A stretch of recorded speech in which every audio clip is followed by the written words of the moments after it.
Welcome to this explainer. Today, we're going to demystify your brain's internal mechanics and discover exactly why simply trying harder is scientifically insufficient to break a bad habit. Honestly, if you've ever felt completely frustrated because you just couldn't willpower your way out of a stubborn routine, well, you're definitely not alone. And more importantly, it's not a moral failing. It's actually a biological mismatch. So we're drawing on some really fascinating clinical insights today to decode how your brain forms these behaviors and, of course, how you can actually rewrite them. Here's a quick look at our roadmap for today. We'll start with Section 1, willpower versus the autopilot.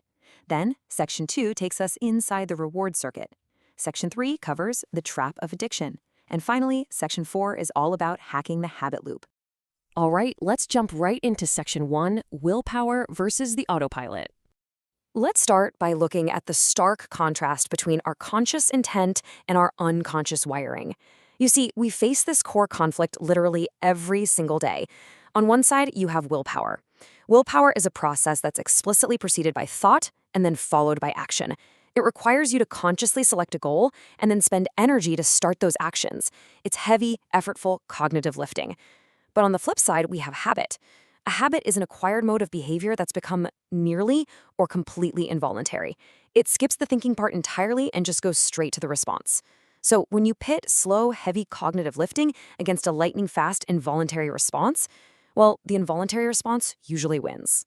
Think of your brain's habit system like a literal autopilot. Its original evolutionary design is just to keep us functioning, to improve our immediate well-being without constantly needing conscious attention to plan our next move. I mean, imagine if you had to consciously calculate every single step you took while walking. You'd be exhausted. So these habits are learned and maintained by reinforcement. But here's the crucial catch. The behavior occurs autonomously, entirely regardless of your current goal. That means your autopilot is going to blindly execute a habit, even if your brand new, highly motivated conscious goal is to stop doing it. Moving right along to Section 2, inside the reward circuit. Let's pop the hood and look directly at our brain's complex reward circuits. We've basically got two key players that are fundamentally at odds when it comes to habits. Up top, we have the prefrontal cortex. That's your executive suite. It's the logical, long-term planning center where all your willpower lives. But deeper down, we have the nucleus accumbens, which essentially acts as the storehouse for our addictive habits. And the constant tension between these two specific brain regions is exactly what dictates our daily actions. To understand how that nucleus accumbens gets programmed in the first place, we absolutely have to talk about reinforcement. Now, most people assume reinforcement is just about pure pleasure, but technically speaking, positive reinforcement is a process that takes you from a baseline state of feeling okay to feeling good. You're just functioning normally, you execute a habit, and boom, you get a positive boost. But that's only one half of the story. Because here is a massive aha moment. A lot of us confuse negative reinforcement with punishment, and it's not. Actually, punishment is when an action brings on pain. Negative reinforcement is the relief you get when an action allows you to escape an ongoing pain, anxiety, or distress. It takes you from a state of bad to an immediate state of okay. This means you can powerfully reinforce a habit in your brain without ever actually feeling euphoric. Just a partial relief from distress is more than enough to hardwire a habit deep into your brain. So what's actually driving this relentless search for relief or reward? Well, it's dopamine. But we need to correct a pretty huge misconception right now. Dopamine isn't the reward itself. Instead, dopamine anticipates the benefit. It acts almost like a biological Geiger counter or a metal detector, constantly sweeping your environment for opportunities for immediate gratification. When it senses a trigger, maybe it's the smell of food or a specific room where you usually perform a habit, it starts firing, pushing you to respond before you've even received the actual reward. Let's break down how this builds into the micro moments of a habit loop. Step 1, those dopamine neurons detect the cue and alert the brain. Step 2, the habit system, that nucleus accumbens we talked about, makes a lightning-fast, practically instantaneous decision to act based on past reinforcement. Step 3, the executive system, your prefrontal cortex, finally chimes in to consider modifying the behavior based on your long-term goals. But check out the end of Step 3. The executive system is relatively slow. By the time your logical brain says, hey, wait, we probably shouldn't do this, your fast habit system has already initiated the action. And that lag is exactly what leads us to Section 3, the trap of addiction. When that fast habit system constantly overpowers the slow executive system to chase relief, our maladaptive habits fracture into two distinct paths. On one side, we have compulsive overconsumption. These are your reward-based habits driven by positive reinforcement, things like overeating, gambling, or drinking.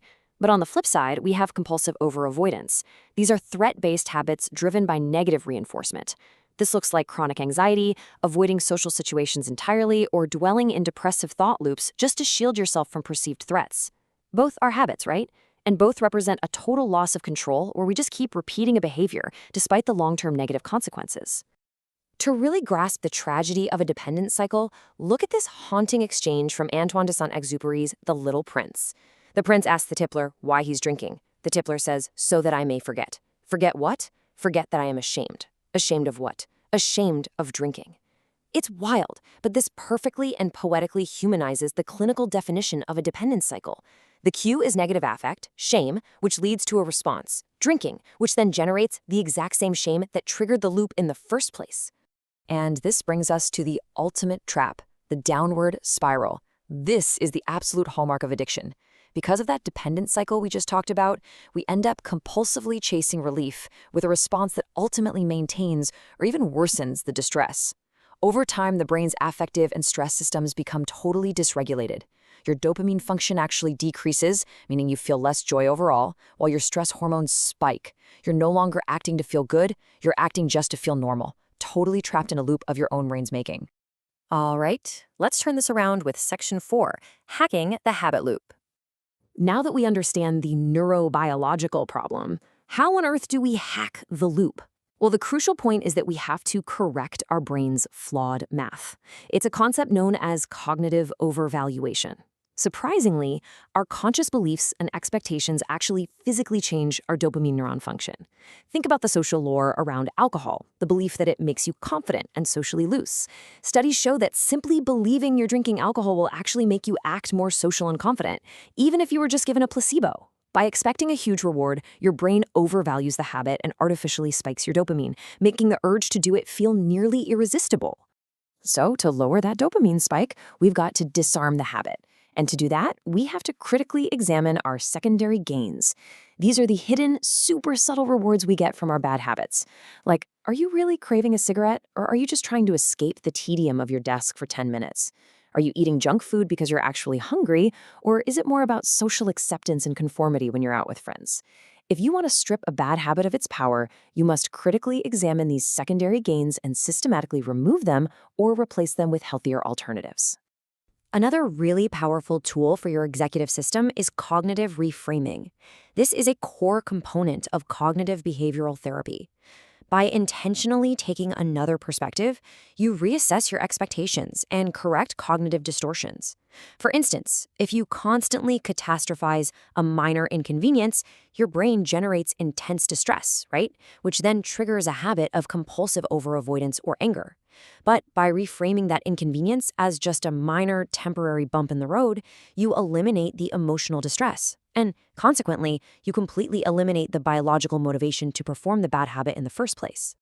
I want to leave you with this provocative thought as you step away from this explainer today.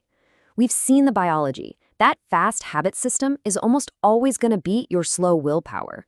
Since we know for a fact that simply trying harder doesn't work, what actual systems are you going to build to hack your own autopilot? How will you reframe your beliefs, remove those hidden secondary gains, and reshape your brain's expectations today? Thank you so much for exploring the science of habits with me, and I highly challenge you to start rewiring your brain's reward circuits right now.